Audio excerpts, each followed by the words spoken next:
Mbote na bino bandeko balandi boko tala biso na mokolo ya lelo lundi. Bozali ebele na tongo ya lelo pona ko assister na magazine politique en lingala le peuple d'abord. Grand merci parce que boza ebele boko renouveler biso et puis bo renouveler biso attention particulière na bino boko tala biso na capitale ya Kinshasa. Bozuli baku ya kotala biso na ba province nyonso to ya République démocratique du Congo boko tala biso en dehors de nos frontières. Dites merci aux géniteurs et puis au directeur général de cette grande chaîne de télévision Kinartu TV Mwanamboka, André Mabouisha Lumanisha. Grand merci Tobandi Mokolo ya lundi, journée elamu nabama botanyo surtout boko talabiso. Bozwami na bandako na bino na ba bureau de service. Bozwami, il y a aussi des policiers au Balandaka massivement cette émission. Il y a aussi des militaires au Balandaka massivement cette émission. Basoda, baza apolitique. Mais lorsqu'il s'agit des grandes questions politiques, au Isako engagé bon mboka, au Toza bongo kolobelilaka chaque jour au Babengi bongo la gestion de la République démocratique du Congo et Sengeli va mettre un regard autour, il y a évolution, il y a mboka. Merci Nangaye Kokende également et pas il y a population babola surtout na tongo ya lelo baza bongo mobilisé ba kota la biso na Mitendi na Kanluka na Kitambo na Bandalungwa na Gombe na Lingwala na Barumbu na Makala na Boma, partout dans les coins et recoins de la République démocratique du Congo. Bolinginga mingi, bolingi Kinartu télévision mingi, bolingi progrès. Il y a magazine politique en lingala, le peuple d'abord. Erna Koleka Naka Mikolo Nanzela, je crois que ezana et tout le coup il y a ba question boko lembakate côté le misakangai mwana mapinga to mona kayo valoriser ka bongo mboka mais osala ka bongo partage ka plénière na belu du peuple. Zwa motuna tunela biso boye pona tata mokonzi ekolo ayoka yango parce que intitulé émission ezali bongo le peuple d'abord et ça bongo ko ramasser toutes les désiderata ya population nabiso. Vous nous suivez de partout. Une fois de plus, excellentes conditions télévisuelles sur nos antennes. Sachez que nous sommes Kinartu TV. Nous émettons la capitale ya Kinshasa, présentement sur TNT en clair, BlueSat canal 50. Et puis dans les réseaux sociaux. Na semaine, vous retrouvez lundi à l'élo. Na 10h, Nazali Bongo lundi, mardi, mercredi, jeudi et vendredi en direct à partir il y a 10h25. Beaucoup retrouver aussi la rediffusion de l'émission Napokwa. Mais après Ngai, à partir il y a 16h juste Bolanda Mwanamboka Minushka Koyangele o Akoya Bongo na Actu 60 et ça pour valoriser Bongo politique Yamboka et puis vendre image ya maison. Bon retrouver Minushka Koyangele les lundis, mercredi et vendredi en direct à partir il y a 16h. Te fongoli plénière nabiso na tongo ya lelo na ba élu du peuple mais avant bon on appelle ça bango bongo maloba ba imboka les matières retenues à l'ordre du jour. Nous allons discuter autour il y a levé il y a moratoire axé sur la peine des morts et ça ko incendier la toile cette question tokolobele yango tokolobele sous na plénière il y a lelo par rapport il y a fin de la mission d'information il y a mwana mboka AK47 o bandeko ebele ba croyaki na musala o akosala ezate oyo akokaki kosala te melelo Augustin Kabuya a s'activer a déposé déjà rapport final auprès du chef de l'État Félix Antoine Tshisekedi Tshilombo dans l'un de ces 4 matins ou dans les heures qui suivent.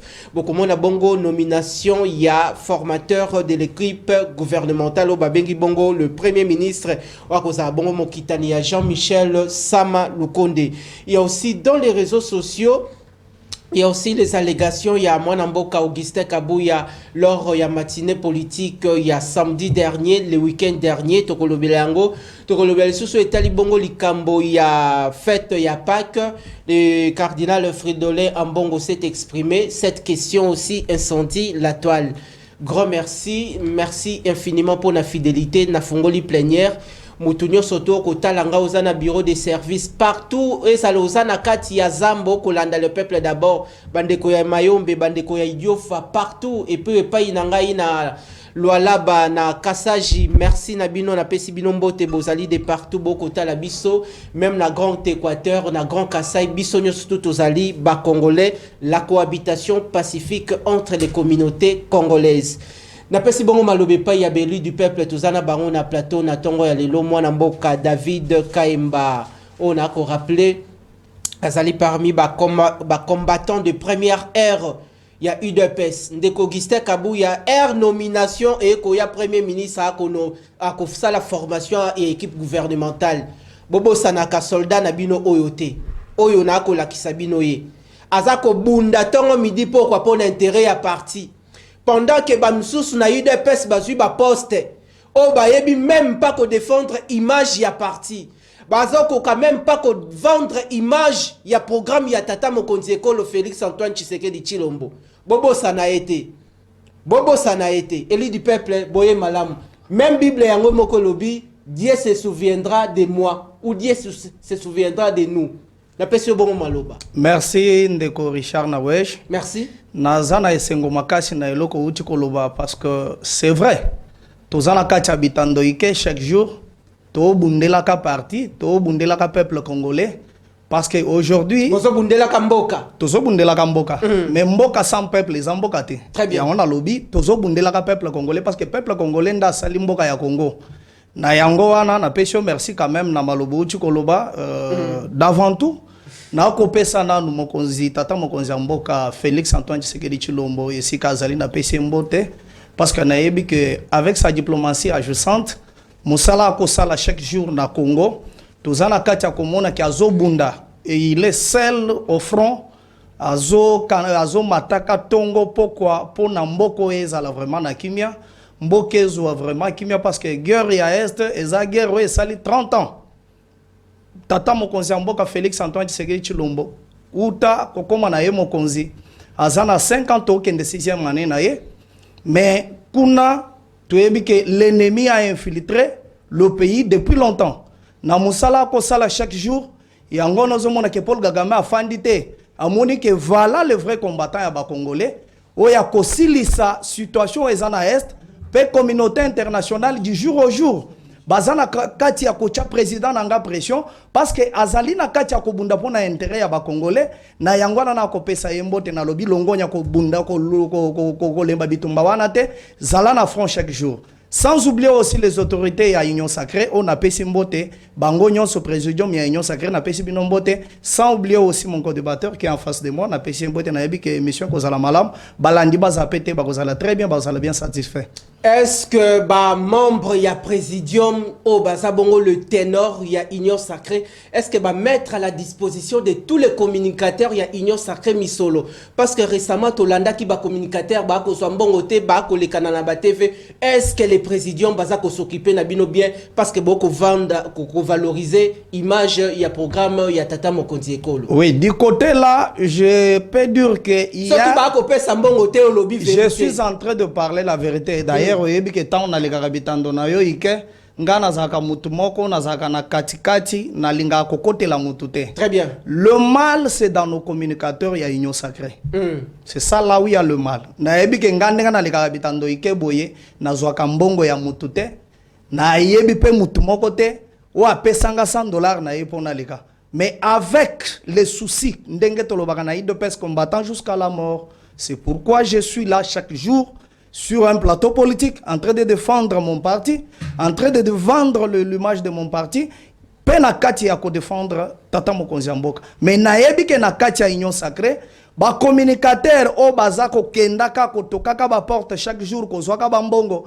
Ndenge tolobi ke Congo ezana problème ya mentalité, bazana kati ya kolukaka organisation malamu te na kati ya ba communicateur nyonso ya Union Sacrée parce que s'il y avait une bonne organisation, on ne pouvait pas parler ça. Mais nayebi ke ezana ba mususu o bazana kati ya kobundaka mais ils ne gagnent absolument rien. Ezana ba mususu bazo enrichir ba poche na bango mais biso to kolemba te tozana kati ya musala ko bunda ndeko Richard Nawesh wana nde vérité na lobby nayebi ke mbongo ebimaka mais ezana bato bazo tondisa ba poche na bango ba mususu na kati ya ko bunda. Nous acceptons de combattre ko sala combat wana malam to kolemba te. Je crois que Nakana yo naza ko interpeller ndeko Fumutoto Bazana Mbote Sika Azali Nazako a interpellé aussi Ndeko Armand Mokulu Bao Bazali ba responsable, il y a cellule, il y a ba communicateur, il y a union sacrée na moni lisusu mwana mboka maître Donald Kabasele na PC Mbote Sikazali combattant, il y a eu deux pièces de premier rang, tout bino déjà qu'on présentait bino Ndeko David Kaimba. Donc pour poursuivre plénière, il y a Tongo Yalelo avec beaucoup d'abnégation pour l'émission Salabongo Kito qu'on a entière satisfaction, il y a population Bakota Labiso. Topesi Sikawa Maloba et pas il y a la préférée, il y a population Oyoba qu'on réclama par ses analyses approfondies. Moi Namboka Mokako Swanayo, je crois que lundi à l'Elonzamba Pesi bonne santé déjà. Deko César Mayumbo Zali Bongo coordonnateur, il y a secteur Nayo ko s'est présenté par peuple. Boni état de santé Nayo Moko et puis Toyambio na casquette, il y a analyste politique.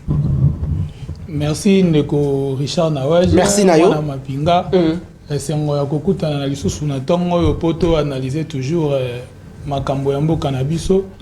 Vraiment ngai na lekaka na kombo ya dynamique rien que pour l'intérêt des Congolais. Donc nous parlons rien que pour l'intérêt des Congolais parce que bah omoni mboka ndenge ndeko tout à l'heure mentalité ya bato nzale pai mboka tout le cadre ba tendance mingi comme roya rouge comme blé. OK.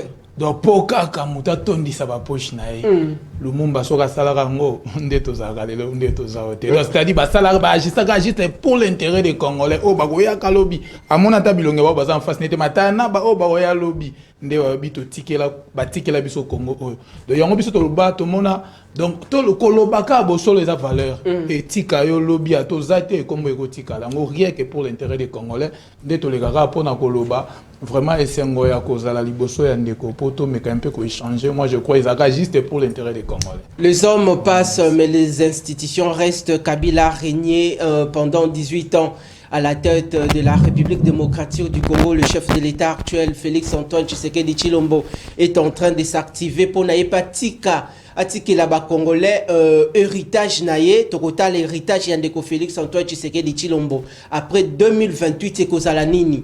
Awa Bokritika Kabila, c'est 18 ans la tête du pays. Mais héritage nini de Félix Antoine Tshisekedi Tshilombo a cotiqué la population par rapport à concept état d'esprit, le peuple d'abord, par rapport à concept état des droits. Nini a cotiqué la population. Wanandepe, to éviter o akoya, yepe ako soki akoloba le même langage. Botala ndeko Félix Antoine Tshisekedi Tshilombo atikelinga imboke kufa to éviter soki langage kozala aussi continuel de la même manière. Grand merci. Nazong si lisusu malobe pa yandeko César Mayumbu ndeko César pour l'intérêt du peuple, c'est ça l'essence toute expression et le peuple d'abord. Par rapport il y a baromètre, tout thermomètre économique yamboka, les sociales de la population. Est-ce qu'il y a des avancées significatives? Le boko ya population ça na litama toute population yamboka Congo a ko vivre bilembo ya malonga, il y a le peuple d'abord. Franchement, ndenge na lobaka toujours li boko ya peuple congolais ça na litama pe chama na litama. Banani batia yango na litama. Ba autorité ba dirigeants politiques congolais to yebi to benga ba ventriote ba moko ba opportuniste. Bazakane intention, moi, la politique balobration, on vient pour servir l'intérêt général. Mais celui qui est appelé à servir l'intérêt général a d'abord l'intention première de se satisfaire. Il y a un moment où on a ramené la justice. Babi justice élève une nation, sans soit dans contexte. Parce que moi, toi, on a l'intention de se satisfaire. Aussi longtemps, Bungi, tout le monde a institution politique, comment, ils ont un cours, on a classe, la science politique, les droits constitutionnels et institutions politiques et kangamaka. Très bien. Voyez un peu. Il y a un moment où on a président qui la cour constitutionnelle. Parce que, donc, une grande institution, parce que, donc, bangomi balé, il faut batambola. Très bien. Il y a un moment où la justice élève une nation. Donc, moto est qu'on satisfaire peuple, il faut, amibosana. À l'occurrence, nous avons cité tout le temps, tantôt à Lumumba. C'est ça, bateau, mi ça n'a pas d'intérêt. Bateau, même temps, on a ma chère Pauline, quand cette lettre vous arrivera, peut-être je ne serai plus en vie. Donc, je sais que je mourrai. À 4 la dame américaine, téléphone. Non, la mec qui donne, c'est ça qui dit, mais à mon avis, c'est ça aussi être un visionnaire, c'est lui qui a appelé à gérer pour l'intérêt. Des fois, il s'oublie. voyez Batabongo. Donc, c'est-à-dire, ça n'a dit que non, Congo va mal dans ce sens que la plupart des dirigeants n'abisso, comprendre, comme ça, na culture, oyo, yanda ko étage, mutuka ya munene, banana poto, moi si ya munene ya kitoko. Avantage donc, avantage y personnel, babo ça n'a pas plan. Maintenant, donc, ce total situation économique, or, le développement économique, qui dit économie, c'est la comme consommation na dépense donc okay. Face à mon épargne offre et demande donc na mon épargne et tout ça c'est ça qui fait la vie des Congolais par rapport à l'économie mais sur économiquement Congolais épargnera té mutana compte surtout tout nani en indemnité ba compte ngeza na crédit nini donc déjà tu épargneras tes consommations c'est difficile donc peuple au moins corrompé qu'on souffrir donc mais au moins le développement ils a processus moko et bandaka quelque part ti et quelque part donc encore là dans un processus mais avec des dirigeants qui ont de bonnes intentions, mais bon port. Mais jusqu'à preuve du contraire, même un mandat passé, président les erreurs du passé ne vont plus revenir. Alors reconnaître que tout le monde qui va procès, tout le monde qui m'a cambobelé, c'est-à-dire pas mon dirigeant donc même au Congo te bien makanti repousse à Congo qui est de na été yango moni toujours encourager président ngaloba erreur ya passé ezongate or force wana erreur a passé pour ezongate pour Congola longwalibo ronalita ma pour Congola vanda ça dit faut justice ndependa asala musala pour à contraindre batwana batia liboko na kesa l'état peuple à vivre bonheur na merci nayo pour na peuple à vivre bonheur naye bandeko balandi to ko poussa na sikawa tokoti na état d'esprit ya émission serrez votre ceinture tolingi tokomi na moment ya vérité ndeko nyonso to supporta ka vérité te awa to koloba bongo vérité alors serrez votre ceinture mais ndeko light moutonge toko zonge pa inayo avec la sélection des images des vidéos pesa bisona no image ya liboso ya duplex ya ndeko José Makila par téléphone réaction moko ezawana ndeko José Makila pesa biso réaction na ye pone kotisa biso directement na la question sécuritaire to fongola directement plénière na la levée ya moratoire sur la peine de mort tolandi ndeko José Makila.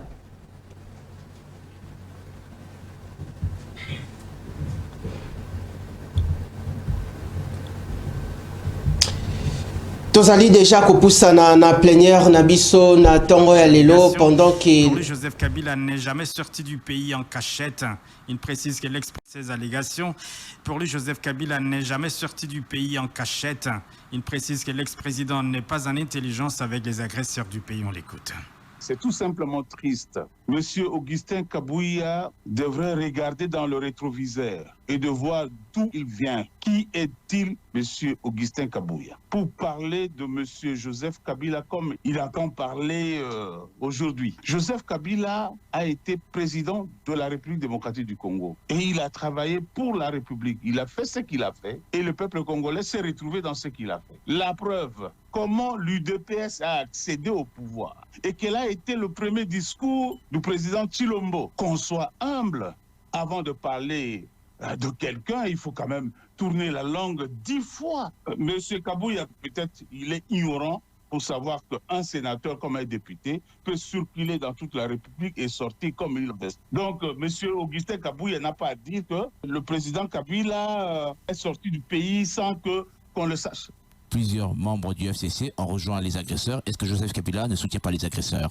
Parlons peu et parlons bien. Tous ceux du FCC qui ont quitté Kabila et qui sont allés dans l'Union sacrée. Pourquoi, à cette époque-là, ils n'ont pas dit que c'est Kabila qui les a envoyés dans l'Union sacrée? Si quelqu'un veut aller dans l'Union sacrée, il veut dans l'AFC, c'est son choix personnel.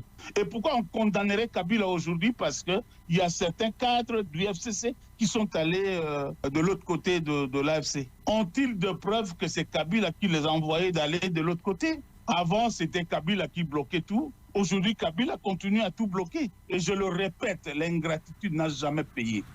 C'était José Makila et de son côté, Cédric Moudiantou qui est porte-parole de AVC.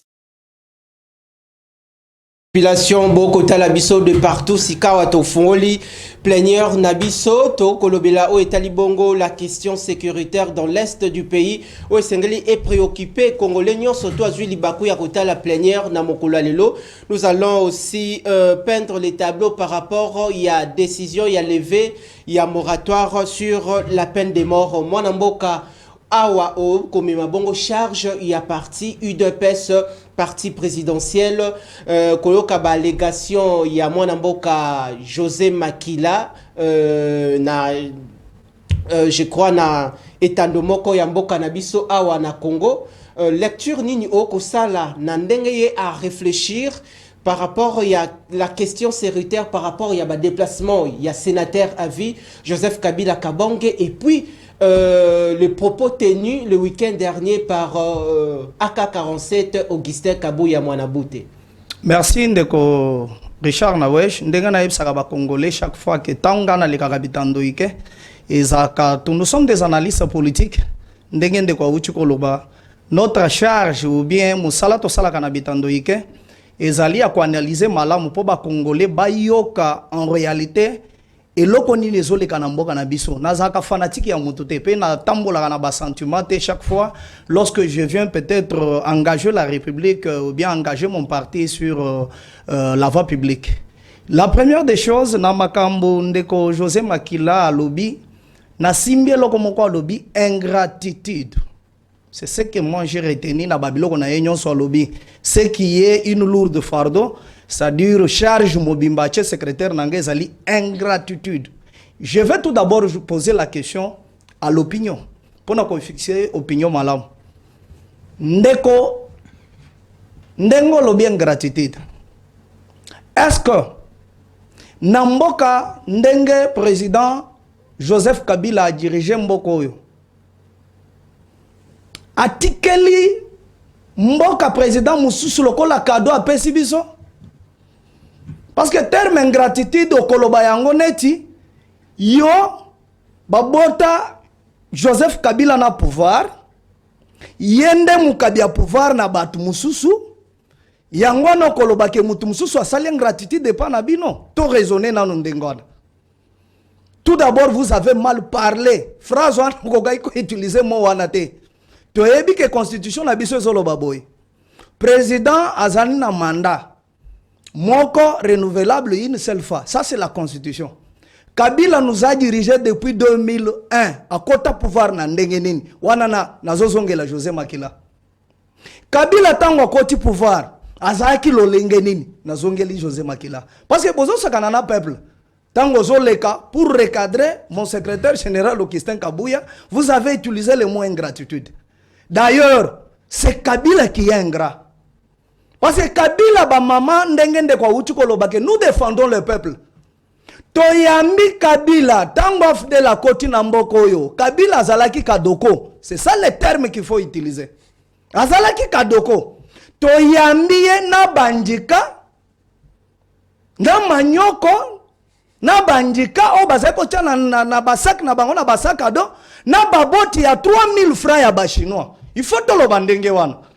Na période wana tango bakotaki na Fidel na 1997. Nous avons de preuves. Ndeko bazalaki na babote o ba chinois bazoteka ya ba imperméable to benga kango bikumba. Et nous savons. Tango bayaki Kabila zaki na compte ya mbongo combien na Congo. Il nous a dirigé depuis 2001. Atiki pouvoir na 2018. Toloba il a fait 17 ans. Na 17 ans Panama Paper alobi ke Kabila zali milliardaire avec 11 milliards ba kutie nango 11 milliards congolais atikali na pauvreté à niveau nini parce que ce que Félix est en train de faire c'est la continuité de l'État. Si Kabila veut bien gérer ce pays pendant 17 ans tokokaki kozwa charge tozwa lelote. Regardez la guerre à l'est avec 150 groupes ya ba rebelles. Kabila na gérance na ye à 17 ans. 150 groupes ya ba rebelle wana. Il devait gérer ça bien. Pour réduire le nombre, on a que tant Félix Akoya, qu'est-ce que Félix va faire? Bakoro Kabila a signé avec le M23. Ça nous crée un problème aujourd'hui. Et José Makila ne pouvait pas aller dans ce sens-là. Et tant que tout le monde, UDPS qui a fait 37 ans il y a opposition. Na 37 ans, est-ce que Bisso, Tobimaka Kokende ko rejoindre les rebelles? Mais les gens du PPRD qui nous ont dirigés pendant 17 ans, José Makila Bazaïki Bakonsinamboko, ils se sont enrichis. Les lots baso longopo bakende ko rejoindre les rebelles nini banani ba rwandais. Mes frères, nous devons être intelligents et sages avant de répondre. C'est pourquoi je demande à José Makila, sokia koya koyebisa biso koma Kabila kotaki, nandenge Kabila bimaki, qui a bénéficié? C'est Kabila ou bien c'est le peuple congolais? Parce que Kabila a bénéficié, Rwanda a bénéficié na minerai, a bénéficié na coltan, a bénéficié na or, a bénéficié na infiltration, bakoti ba Rwanda na Congo mobimba. Ne musala Kabila salele biso toko betele mabokote. Très bien, élu du peuple noté, population toko poussana na tongo ya lelo avec la série de questions. Parce que lorsqu'on a annoncé cette émission, il y a eu beaucoup de réactions, beaucoup de questions nous posées par la population. Ndenge tolembakate kolobato ko poursuivre séance sans relâche et puis sans faille. Kosolo la bongo na linga les ali likambo ya sonité parce que toko valoriser ba langue nationale yamboka. Tozong si malobe pa ya ko débattre na ye mwana mboka César Mayumbu de que César to uti bongo kolanda en tout esprit, il y a patriotisme et puis en toute responsabilité d'un homme ou d'un acteur politique. Par rapport à l'allégation, il y a Mwanamboka José Makila pour na denga recadrer Mwanamboka Augustin Kabuya par rapport à matinée politique à Salaki Bongo le week-end dernier. Mais Motoune Zaliboui, pourquoi? Parce que tout ça n'a pas service na kati na mboka na biso. Pourquoi na matinée politique il y a eu deux PES, il y a Augustin Kabuya qui parle du déplacement de l'ancien président. Est-ce que lui doit être informé par rapport à question Toté et puis pour Nanini, le nom de Kabila revient toujours par rapport à infiltration, par rapport à groupe rebelle. Est-ce que Kabila est vraiment derrière cette affaire? Parce que Azosala Makamnaye, Atika Mboka. Parce que Ndeko Félix Antoine Tshisekedi Tshilombo a géré. Est-ce que le silence de Kabila aujourd'hui, parce qu'il ne parle pas, c'est ce qui cause un grand problème dans Katia Mboka? Est-ce que Nangonga Oyo, parce que son nom revient à chaque moment, est-ce que Sengeli Naya Loba? Ouais, merci Ndeko. Moi je crois que tu vas analyser vérité et bombanaka. Très bien. Tu vas toucher par rapport à la réalité. Mboka na mama ele na do total kande mambezo kende. Très bien. De toutes les façons. S'il faut qu'on analyse les faits politiques ou sociaux au Congo, il faut qu'on ait un congolais. Très bien. Comportement ya congolais, comment est congolais, mais là, par rapport à l'Ikambo, il faut se comporter. Il y a des biseaux, donc au moins déjà, accrochage il y a autorité politique. Les hommes d'État, ils doivent être hommes d'État. Les hommes d'État ont une façon de parler. Ce qui a zoloba, a rolobato ndiye na zoloba na yo mutu. Mais il faut par rapport à charge au mutu, mais mine de faut na reprocher. Yango zo mona lelo même na ba parti politique bazana ba baga au finge là-bas. Oh, na ba parti politique. Na yé, na mwana ba mise ba na bato. Ba homme politique. Or comment l'aisance, la bonne façon de faire les anakati dans des partis politiques en forme de citoyens. Des hommes responsables et avoir aussi mes charges à payer. Donc, on doit continuer des affaires de l'État. Jeune avenir et à l'objet, c'est-à-dire ils doivent nous former. On peut ça sur valeur. Mais malheureusement, ils ratent des fois, ils sont émotionnels, sensationnels, et ratés par rapport à un terreau, vous allez léser, il faut tout attaquer, puis même mais c'est un peu accrochage, c'est lié aussi à ça. Il y a un moment parce que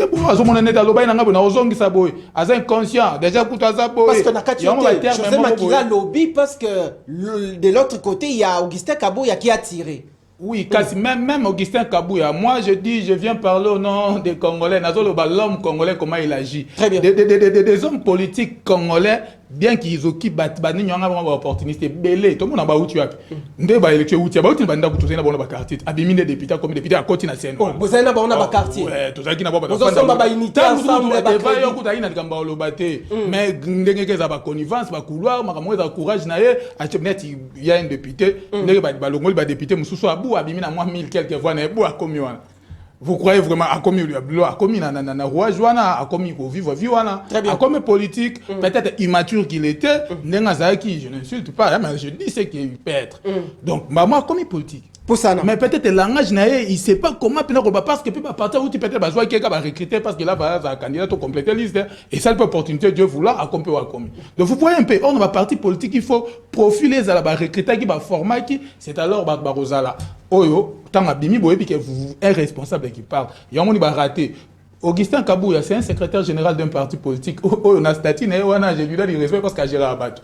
Idem, José Makila, un président d'un parti politique, je lui respecte. Maintenant, là, nous analysons le comportement. Très bien. Raté c'est pas bien. Voyez un peu. Donc, c'est là où on a déploré. Comportement, il y a pas politique congolais. Et ça, la capenda au top, pour moi, n'a pas poto sur raté langage, ministre de l'agriculture français, la grippe aviaire, on n'a pas l'obligation à la monter. Très bien. Population dit, ok, comment on a âge niveau na yo ko so wajabou.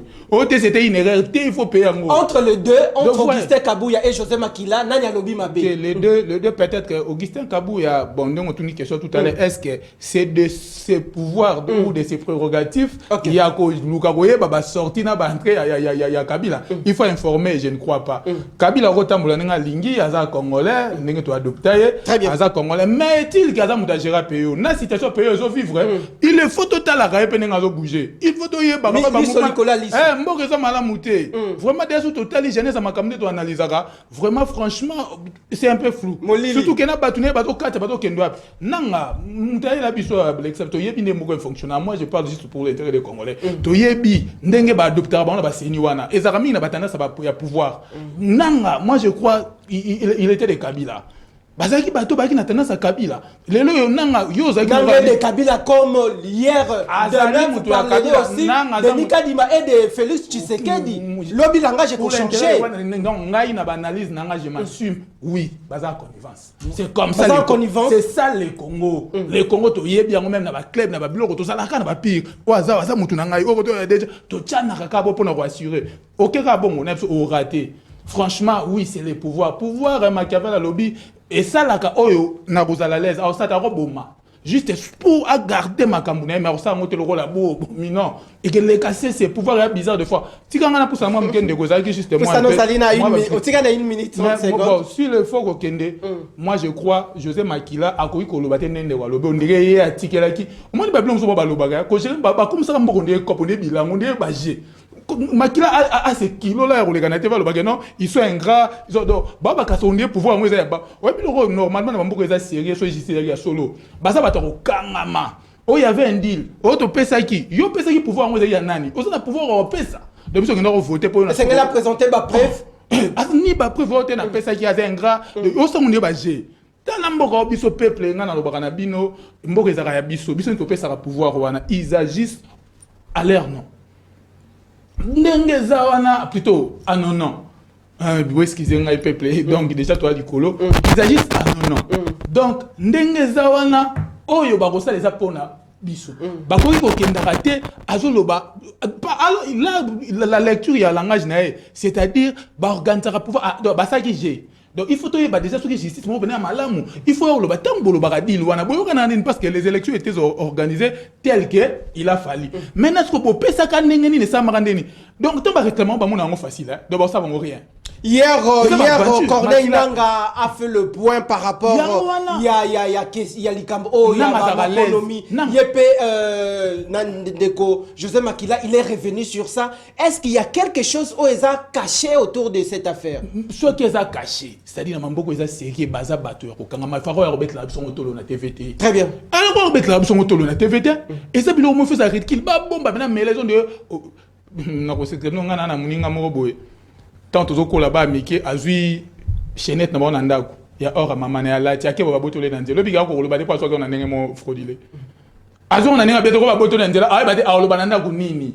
Donc elo ba chere ke mais oyebi pende ngolo ba ndako parce que ça buzo ba moko sali oyo ko lo ba te. Et ça bilo ba comportement. Notez li du peuple noté to. Lo ba buzo ba bongo tia. Notez to ko songela yo to pesi malobe pas. Maturité ya ba autorité politique faut ba ye barani na lo banani na lo ba te pour pas ça so ba jeter. Très bien population à Kolanda biso de partout. Merci.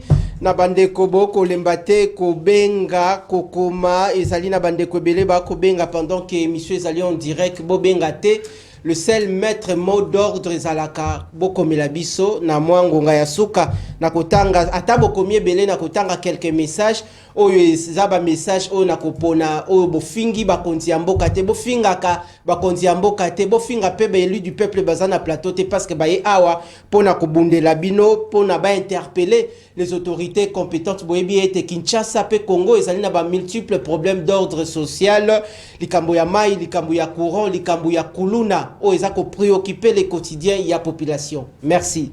Nazonsi malobepa ya mwana mboka David Kaimba Ndeko David, est-ce qu'aujourd'hui l'UDPS ezako soutenir mesures toutes les décisions il y a levé il y a moratoire par rapport il y a traîtrise au ezali parce que souhait à Congolais surtout les retours d'une paix durable et effective dans l'est du pays.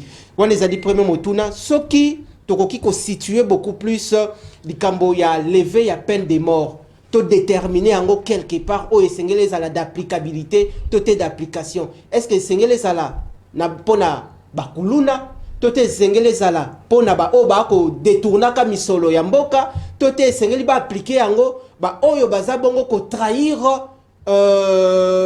comment mboka na biso sur le volet sécuritaire. Merci ndeko Richard Nawesh. Naebi que balandi ndenge baza kolanda tulobi ke awa toye ko analyser ndenge ndeko azoloba. Problème ya peine de mort. Naebi que y a un camp où ezali lésé. Un camp. O balingite peine de mort. Ba pesi ba argument na bango. O ba moni pe ke za solide na ndenge ba peseli. Il y a aussi un camp. Oui, moni que oui, ça va, il faut qu'il y ait une peine de mort. Parce que peine de mort, ceux qui te tchango, et que bandako bangi sabate belé, et que bandako sala que traitisme est en amboga nabiso et longwa. Maintenant, moi je parle en tant qu'analyste politique de l'UDPS, et là qu'on a retenir la peine de mort. Au moni mboga nabiso, les gens se font des analyses dans la tête, nandenge que balingi ko landa ba système.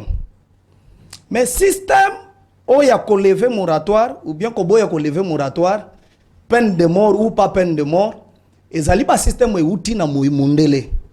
Mundele kala. Azaï ko sale la yango. Ok? Mais jusqu'au jour d'aujourd'hui, il y a deux pays européens, au bazali na kachape, au bazo sale la peine de mort. Bazali, Chine a sale la yango. Russie a sale la yango. Na Japon d'ailleurs dernièrement nazaki curieux ya koyoka ki rentrée scolaire esalemi na Japon ba jeno bakendaka classe ebele ba boya classe que classe na bango ezala makasi koleka ba msuba mijembika. C'est un système adopté pour bana na bango ba valoriser bango ba koma batomba yele na monde. Vous comprenez? Mboka po ebonga il faut ba système moko boye o mokonzi akotala ke awa na chaboye soki na cheboye mboka na ngai ebonge. Vous comprenez? Obe minako na 2018, Ezaku le 1er 2 juin 2018, Azaku président,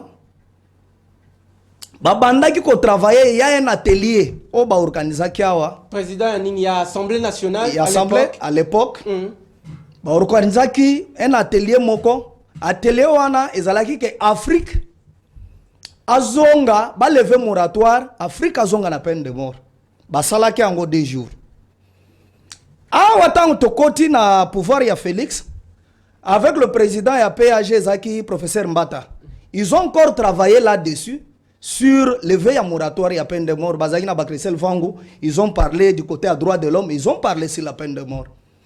Mais ngai en tant qu'analyste, nambo kanabiso, peine de mort, président yeko signa, yeko lever moratoire wana wapi.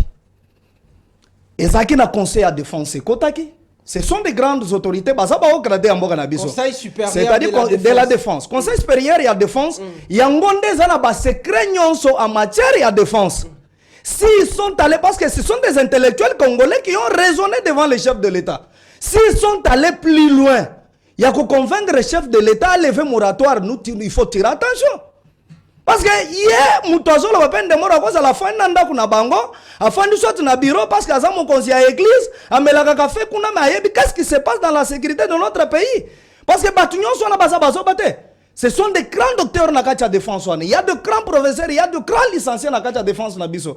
Et s'ils sont allés plus loin, bangonyo so batikali mutumoko ba adopter qu'il faut te lever moratoire. Ils ont compris ce qui se passe. Mon frère, ce qui se passe à l'est et la République démocratique du Congo, il y a 15 millions de morts. Papa, dans le Bakango, première guerre mondiale, et bien 15 millions de morts. Deuxième guerre mondiale, et bien 15 millions de morts. Statistique, il y a des terroristes dans le monde, et bien 15 millions de morts.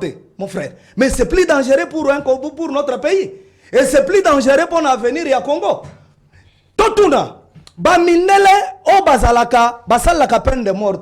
Na France, likambo ezalaki awa ya babimi na barab parce que caricature ya Mahomet basalango d'un professeur barab ba se venger baye babomi professeur tolandi Macron ndenga lobaki ils ont tiré à bout portant ndenga batiraki wana ezaki nini parce que mutu wana ndenga asalaki ndengo wana soki bango balingaka koboma bato te balingaka mutu akende prison à vie esengelaki batala baterroriste nyonso basalaka wana bakei malembe barécupere ye ba décharger biloko asanango ba na prison asala prison à vie. Mais pourquoi na France na États-Unis balinga koyoka ba terroriste te ba bomaka bango mbala moko? Merci na yo élu du peuple to kozongela yo noté to kopesa maloba sikawe pa ya mwana mboka César Mayumbu tozali bongo kopusa na vous suivez de partout.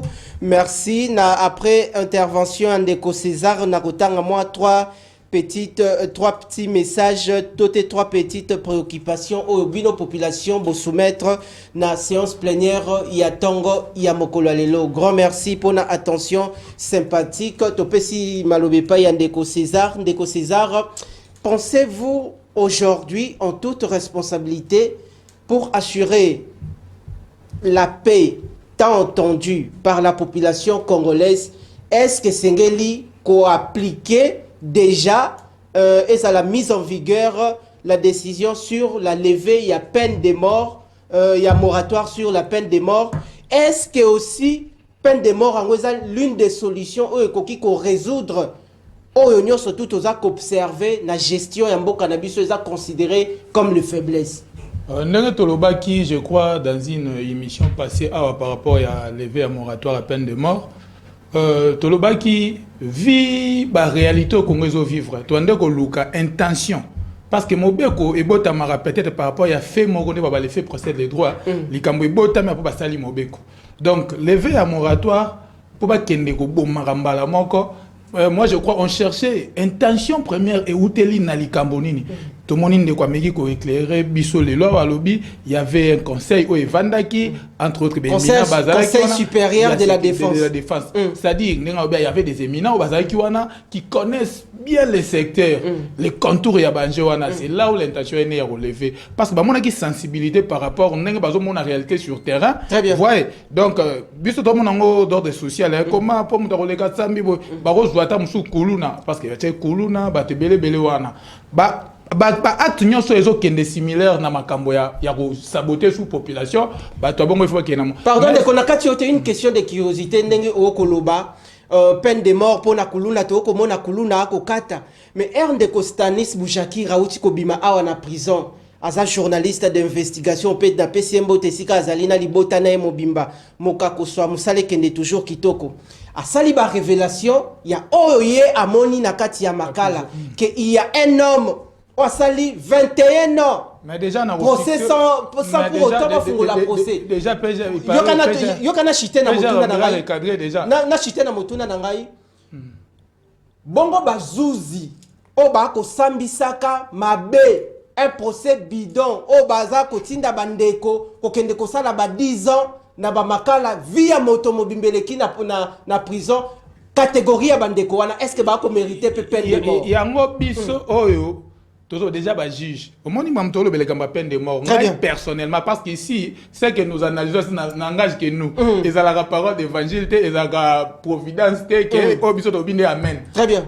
On essaie d'analyser, on peut être aussi à côté mais au moins tolo bara par rapport à réalité tout monde parce que on est là vraiment tous moi un peu attentif tous rata ya rotala peut-être même sous baza ba di makamna bango mais biso ba tous ba soucier wana ya rotala kanembo kezo kende yango tous moi pe kilo wana ya roleka komeka koloba au moins le réseau ça la biso pas net personnellement moi lever peine et moratoire ko lever moratoire à peine de mort eza pena mabete omoni mboko mamozo ndezo eza penza mabete nuance eza wana nuance wana na ekoki ozala ni chaud ni froid malamu na yango eza ndenge nini parce que moni mboka o bato bakomi ko saboter Ozoba muta osali ba osangi lokote il y a des bateaux tout baka ta bakangi caméra ngana sekara na sina émission na lobaka na sexy muninga manga bomo caméra na ke wana bato babango président comme kanga bi congolais la tete a signer kaka a roiba moi je crois ba procès la nani bato ba yibi to moni aka bato ba saboter donc congolais comme monde ya bi ke ba osuki sanga awa donc abangite ndenge level ya mini bato bazo sala ba biloko wana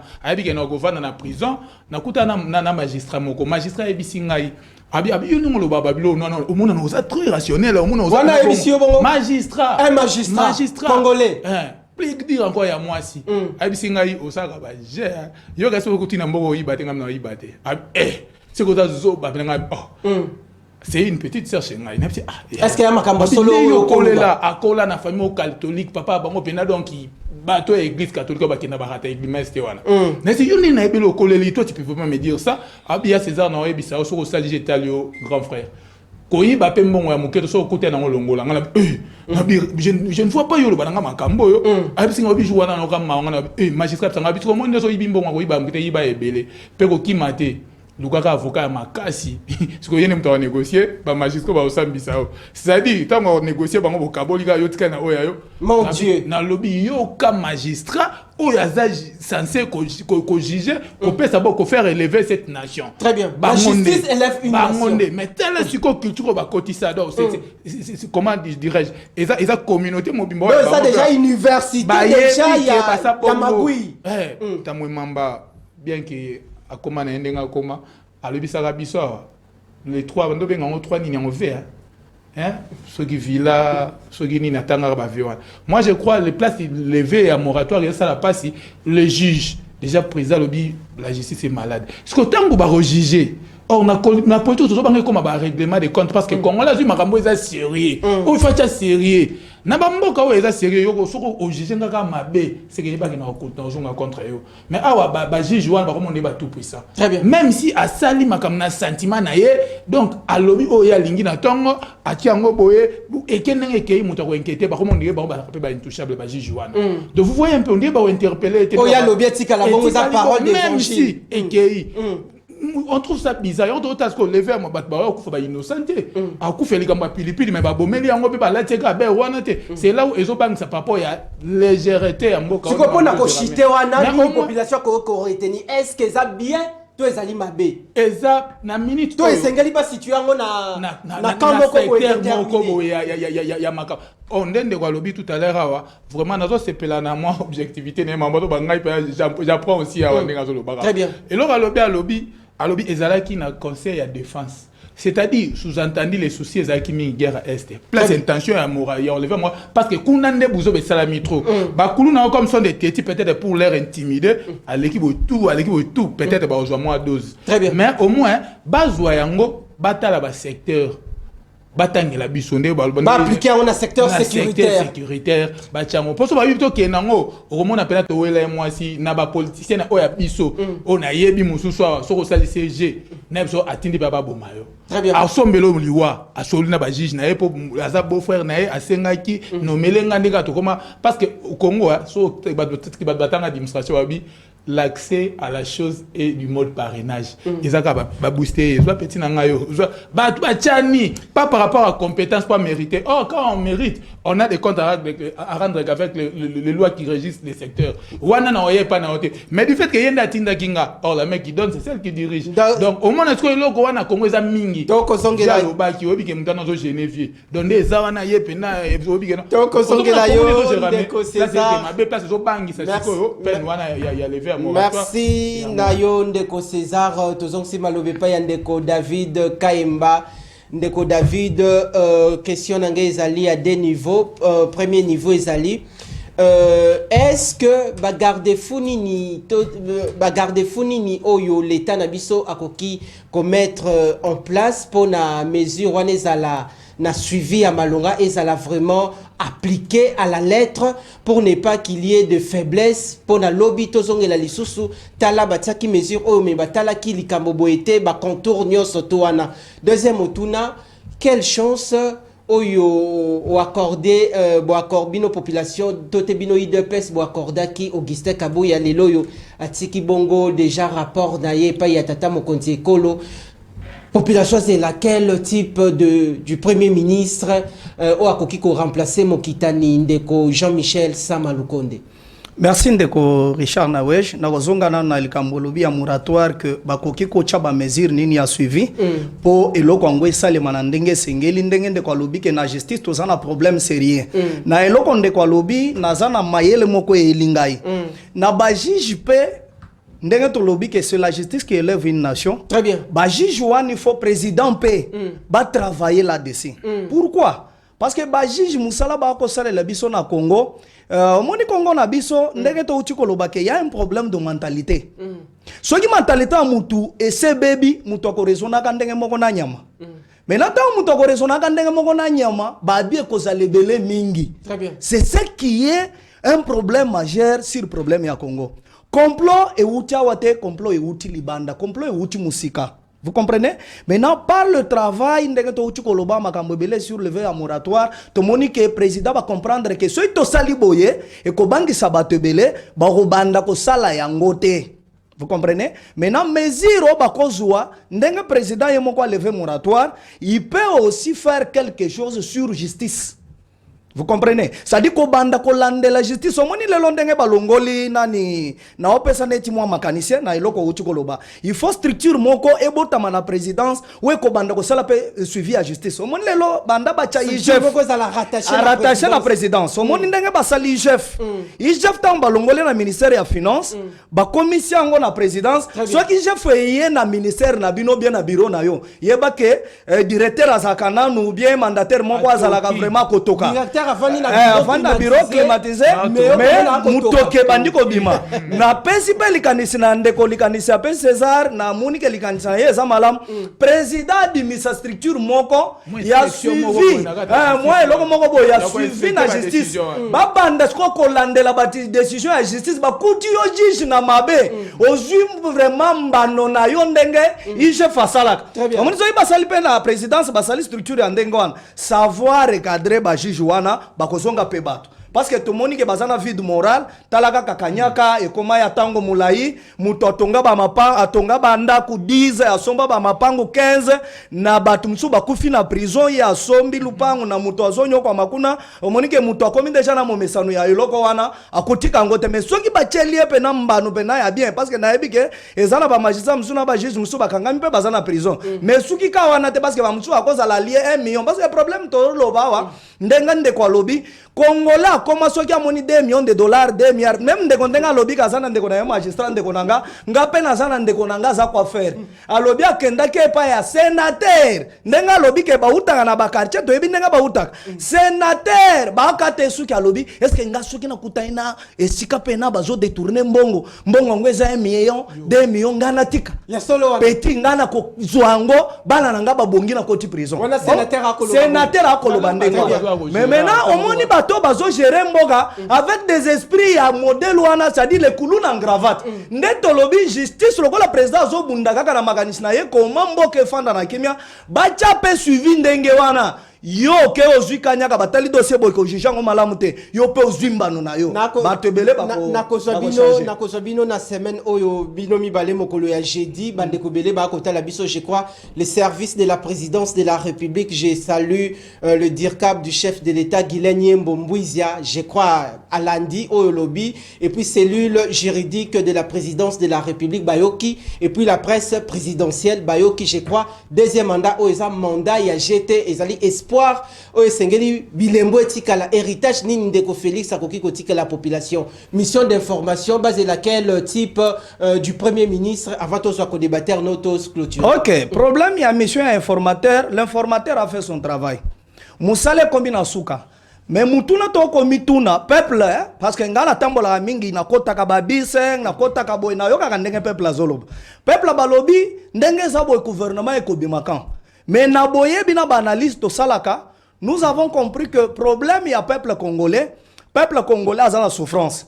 Maintenant la souffrance na ya za na mécanisme ngoke babimisa gouvernement rapidement pour souffrance aussi babimisi gouvernement to ebi premier ministre ndenga ko matérialiser vision à chef de l'état programme à chef de l'état premier ministre ko sala quelque chose na gouvernement ekoya mais na ko ça peuple boy gouvernement est à investi na parlement jusqu'au jour d'aujourd'hui nous avons le professeur Njoli Ndazakuna na ebi déjà que Moussala commission spéciale avança qui mais règlement d'ordre intérieur déjà oui, mais ça déclaré recevable mais yokana ebiso règlement soit qui déclaré recevable et ko gende na cour constitutionnelle a talipé makamna yeke ba violer constitution te azongeli bango tango kozongela bango babandi Moussala na bango ya konome batu po ba fandi ce bureau définitif mais maintenant les lots tozana mapona ya ba sénateur pe nano esilité. C'est-à-dire, le président a poni un formateur, le formateur du gouvernement va attendre le Parlement.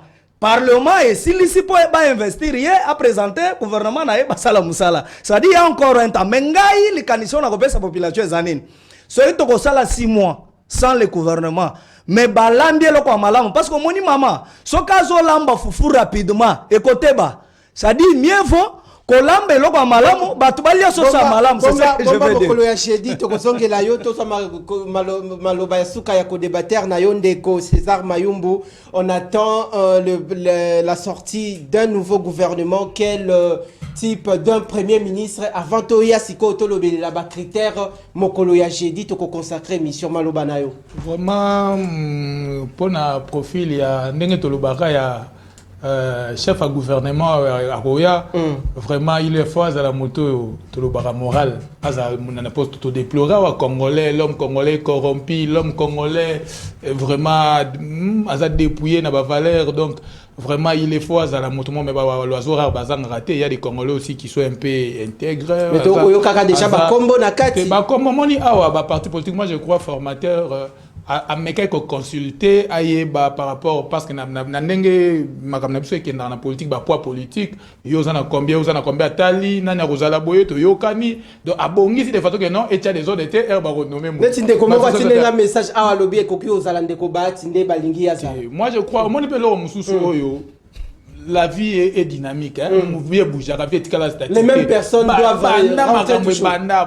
administration des routines le fait de faire la même chose à chaque fois chaque jour comme on est habitué moi je crois au évidemment na côté nanda on a finaga moi il faut une nouvelle intelligence impulsion sika tout ça il est faux vraiment président o eza charge na o mona moi président ça il roté fait a rotika nini na mandat ya suka oyo donc mandat na o il faut tika tat secteur mo ya vie oui,